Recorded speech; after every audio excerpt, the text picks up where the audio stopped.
Meus irmãos, graça e paz. Aqui quem vos fala é o irmão Adão. Quero aproveitar esta oportunidade e compartilhar uma palavra de Deus para os nossos corações. Em especial você que vai estar acessando aí as nossas redes sociais, que você possa ser abençoado, que você possa ser tocado, que você possa ser movido pelo Espírito Santo de Deus, que certamente vai lhe propor uma palavra que pode mudar a tua direção, mudar o teu destino, te dar um alvo, te trazer um objetivo para que você venha entender os propósitos de Deus para a tua vida.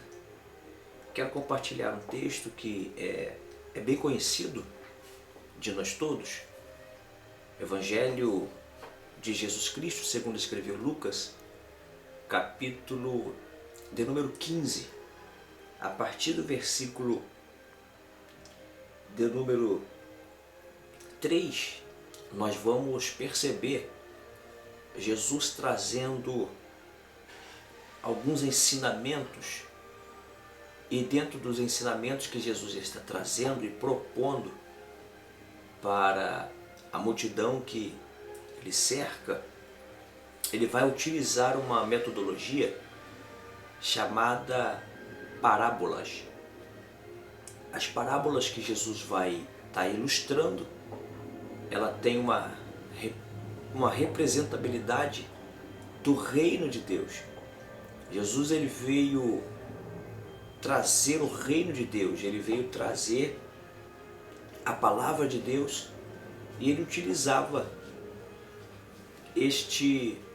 esta fórmula para que através da pregação da sua palavra vidas pudessem ser alcançadas, libertas, histórias podiam ser mudadas através do seu ensino, através da sua pregação.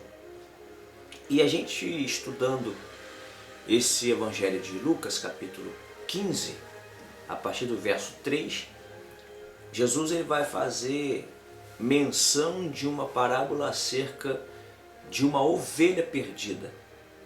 Logo em seguida, no capítulo 8, verso 8, ele vai falar acerca da dracma perdida. E logo à frente, a partir do verso 11, ele vai falar do filho pródigo que estava perdido. Então, fazendo um estudo sistemático desses versos, em especial o capítulo 15, nós vamos perceber que existe três coisas distintas que estão passando pelo mesmo processo, estão perdidas, né? Então temos três coisas dentro do capítulo 15 de Lucas que estão perdidas. A primeira coisa que está perdida, o texto é bem claro em nos informar, que é a ovelha. Jesus ele está trazendo essa ilustração e o texto vai dizer que ele propôs uma parábola acerca de qual é o indivíduo que entre os tais que ali tivesse 100 ovelhas e uma se perdesse, não iria deixar as 99 guardadas, preservadas, com outro pastor, iria correr atrás desta ovelha que estava perdida. Explicando aqui a questão da ovelha, da dracma e do filho, nós temos a ovelha que está perdida, sabe que está perdida e não sabe voltar porque é um ser anonimado, é um ser irracional, melhor dizendo, é um ser irracional. Está perdida, sabe que está perdida, mas não conhece o caminho de volta porque não tem raciocínio, não tem a mentalidade de entender e fazer o percurso de volta do caminho que ela se distanciou. Então a ovelha aqui que está perdida, sabe que está perdida, mas não sabe voltar. E ela precisa de alguém para encontrar o local que ela se encontra perdida. Jesus, terminando essa colocação, ele vai partir para a questão da dracma. Perceba que o versículo 11, o versículo 8, ele vai dizer: ou qual é a mulher que, tendo 10 dracmas, se perder uma, não acende a candeia, vai à casa e procura com diligência até encontrá-la. Então aquela dracma que estava perdida, a partir da perda daquela dracma, tem mais uma lição que a gente aprende nesse texto, é que a perda vai revelar 3 necessidades para aquela mulher. A perda da dracma perdida revela 3 necessidades. Primeira necessidade, acender a candeia. Segunda necessidade, o texto vai dizer que ela varre a casa. E a terceira necessidade, ela vai procurar com diligência. Então a perda revela 3 coisas para aquela mulher. Eu aprendo aqui mais uma lição: a perda revela algumas necessidades. Muitas das vezes Deus permite que perdemos para Ele revelar na nossa vida alguma necessidade. Eu não sei se você está passando por algum processo de perda, mas começa a olhar com atenção, começa a olhar à sua volta e ver se não tem alguma necessidade de mudança, porque a perda revelou para esta mulher 3 necessidades.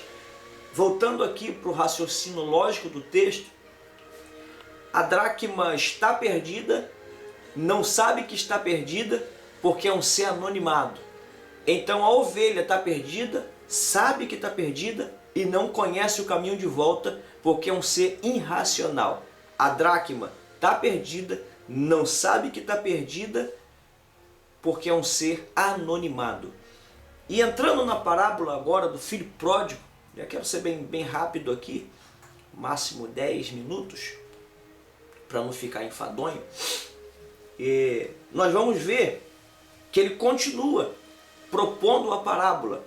E ele vai dizer: continuou, um certo homem tinha 2 filhos. O texto vai dizer que um dos 2 filhos, que era o mais moço, resolveu pedir a parte da herança que lhe pertencia. Existe um comentarista por nome de John MacArthur.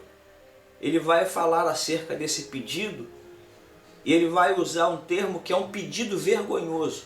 Olhando para a cultura judaica, nós vamos entender que quando o filho mais novo pede a parte da herança, da herdade, que supostamente lhe caberia após o falecimento do seu pai, ele está desonrando seu pai. Ele está colocando seu pai em um estado de vergonha. Ele está colocando seu pai como se seu pai estivesse deitado sobre um leito, já morto, para ser enterrado. A herança, a herdade, só poderia passar para o filho. Primeiro, o primogênito receberia a parte dobrada. Segundo, o filho mais novo recebia uma boa parte da herança. Quando ele se coloca, John MacArthur também vai dizer que o filho mais velho deveria se levantar e não admitir a decisão que o filho está tomando para com seu pai. Então aqui eu já consigo imaginar, e quero abrir um parênteses dentro desse esclarecimento do filho pródigo, que está perdido, já dentro de casa ele já está perdido, né? Ele já perde a noção da realidade, da seriedade concernente aquilo que lhe era imputado após o falecimento do pai. A gente vai entender a questão da herdade, da herança, da entrega dos bens sobre os filhos, quando nós lermos Gênesis capítulo 49, quando você vai ver Jacó chamando os 12 filhos, mais os filhos de José, né? Manassés e Efraim, eles recebem ali a bênção do pai. Todos eles recebem toda a herança, toda a herdade, ela é sepultada nos filhos. Jacó, no capítulo 50, morre, no 49 já está no leito para falecer. aí sim o filho tinha direito de toda a herança do pai.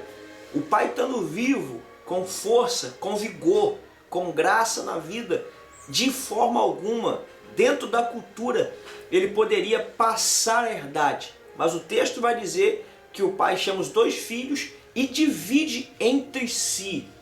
Aí eu comecei a pesquisar e começamos a descobrir, dentro da cultura, que até o filho mais velho estava perdido. Era um filho pródigo que não sabia. Ele vai se revelar a partir do momento em que o filho mais novo, que o irmão mais novo, retorna para casa. Então aqui, para nós entendermos isso, o filho pródigo está perdido dentro de casa. Agora ele pega a sua parte, vai para fora, ele procura uma cidade longe da sua cidade e vai gastar a sua herança. Quando ele gasta toda a sua herdade, existe uma fome sobre a terra. Ele vai cair em si, o texto vai dizer que ele vai voltar. Então aqui está a terceira questão. Recapitulando, a ovelha está perdida, sabe que está perdida, mas não consegue voltar porque é um ser irracional. Alguém teve que buscá-la. A dracma está perdida, não sabe que está perdida porque é um ser anonimado. Alguém precisa buscar. A mulher varre, acende a casa e procura diligentemente. Revelou algumas questões. Agora o filho está perdido, sabe que está perdido e conhece o caminho de volta. É tempo de voltar. É tempo de recomeçar. É tempo de fazer o caminho de volta e voltar para o estado da onde estava. O momento em que ele cai em si, né? Não quero entrar em detalhes aqui desse cair em si, mas é só a questão dele estar perdido. Ele está perdido, sabe que está perdido e agora ele tem uma decisão: vou voltar. Né? E quando ele volta, você que vai ter acesso a esse vídeo, é tão sabedor, tanto quanto eu, de que o seu irmão vai revelar um sentimento, né? Um sentimento que, infelizmente, tem assolado a vida de muitas pessoas. Ele não fica satisfeito com o retorno do irmão. Quando ele retorna, né, ele vai dizer: este teu filho. Ele não o considera mais. Dentro desse contexto, a gente consegue perceber que este filho mais velho era pródigo e não sabia. Aí tem uma outra questão que a gente pode trabalhar em cima desse filho que ficou em casa, estava perdido e não sabia que estava perdido, só ficou sabendo que estava perdido no retorno do filho mais novo que conseguiu retornar. Que Deus te abençoe. Minutos com Deus, palavra de revelação para o seu coração. Graça e paz.